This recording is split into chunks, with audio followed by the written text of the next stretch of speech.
Hi folks, this is Peter Boykin. I'm running for Lieutenant Governor of North Carolina here in 2024. You can check out my website at peterboykin.com. Just got done shopping at Food Lion here, if you can see. I don't know how you double tap, but I just got done shopping at Food Lion, doing the shopping. Bought a lot of fruit and veggies. Prices cost, going up every day. And that's what's important, folks. That's way more important than anything. Here I'm in Alamance County. We have infrastructure. We've got prices of goods, things that need to be fixed, things that need to be done. And I'm going to be somebody who's going to sugarcoat it. I'm not going to sugarcoat it. We're spending way too much scapegoating, calling everything woke, people rhinos, etc., etc. Meanwhile, here in Alamance, we're supposed to be a red county. I'm going to be a little critical about it, folks. We're a red county, which means we do run things a lot better. We do have a lot less BS going on. But we just had multiple schools found with mold, and we can blame probably the school officials, because I'm sure that some of those are probably who are not Republican. Mismanagement of funds, etc., etc. Well, a little bit of blame goes for everybody. Now, I got politicians out there that probably aren't going to like me because they build on this whole scapegoating.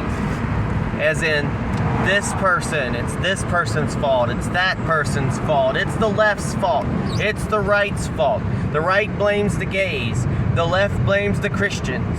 The whites blame the blacks blame the whites. This division is not going to be pretty. It's not going to help America. It's not what America's about. We the people means all the people.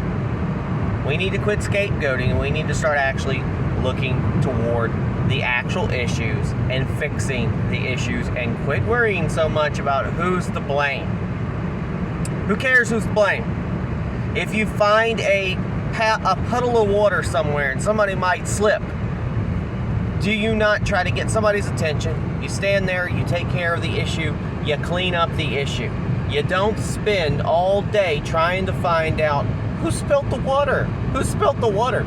You might be able to figure it out after the fact, but while you're trying to figure that after the fact, you've already fixed the water spill, so nobody slips and falls and breaks their butt. And that's the same thing that goes in life and politics. Instead of blaming and trying to figure out who's to blame and pointing fingers at each other, we need to find out how to fix the issues. Then we can point blames after we fix the issues. There is absolutely no excuse, I don't care whose side it is, that we have at least 5 schools in the Alamance area that's not going to be able to open up because they found mold. I don't care whose fault it is, it needs to be fixed. Then in the future we can figure out the reports and everything, but it needs to be fixed. Our students, our children need to go to school. But there's other places across North Carolina having problems too. Now, I went to a great meeting just last night. It was CAG, Citizens for Accountable Government, advocating for accountable government, basically kicking government officials in the butt, saying, what are you doing? So one guy is running for superintendent of schools. I absolutely loved his speech. He talked about how he was a teacher and how he set his bar up way higher than what the North Carolina bar was. And that way, if they didn't meet his bar, at least they met North Carolina's bar. Well, my bar is a lot higher than probably the North Carolina. I set my own goals and my own bars to do the best I can with the ability that I have. And that's what I want to do as Lieutenant Governor. And like I told them, I can't guarantee you I can do one thing or the other. Because at the end of the day, the job of Lieutenant Governor is more of a speaking role. More of a figurehead. A stand-in. But like I told them, I'm loud. I'm a loud person. I'm a cheerleader. And I'm going to cheerlead for issues. And a lot of that has to do with schools. and education.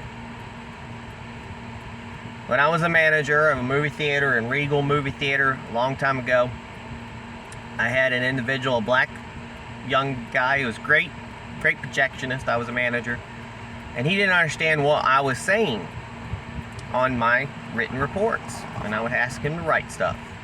Found out that he graduated from Durham City Schools and barely knew how to read and write. That's crazy, folks. How do you graduate from high school not knowing how to read and write? And that boils down to schools not teaching people properly what they need to know. So that's what I'm going to bring to the table. I'm going to work as hard as I can. I was an engagement manager for 12-something years, multi-million-dollar teams. I've got 2 master's degrees in IT, so I understand technology. I've been a manager of movie theaters. I've been a sole proprietor of my own businesses. I have basically worked in the whole supply chain. I know where things come, where they're going. I see a lot more than a lot of people have seen. I've been around North Carolina, doing their various different jobs and things I've done over the years. I've seen North Carolina grow. So I'm bringing that uniqueness to the table.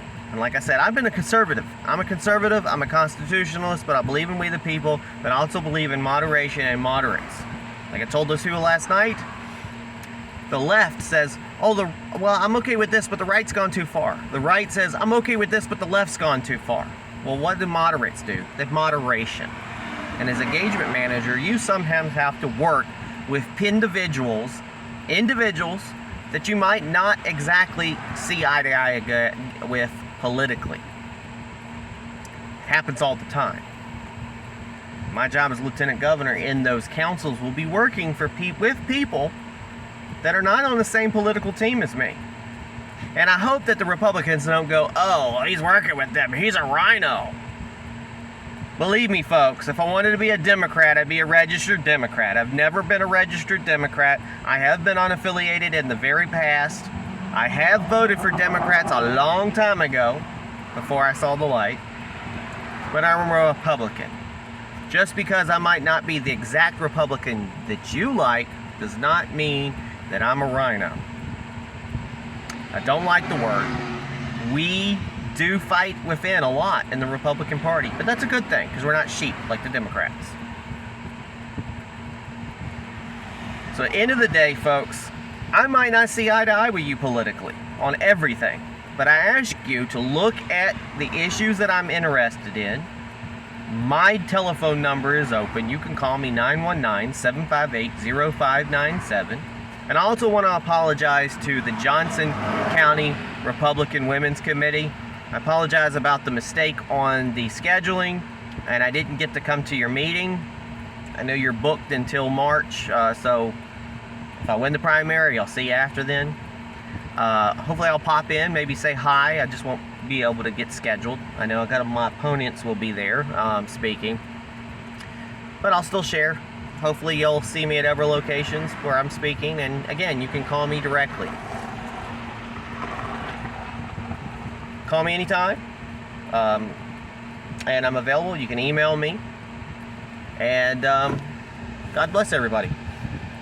Go to peterboykin.com, check out the issues, check out my platform. God bless everybody.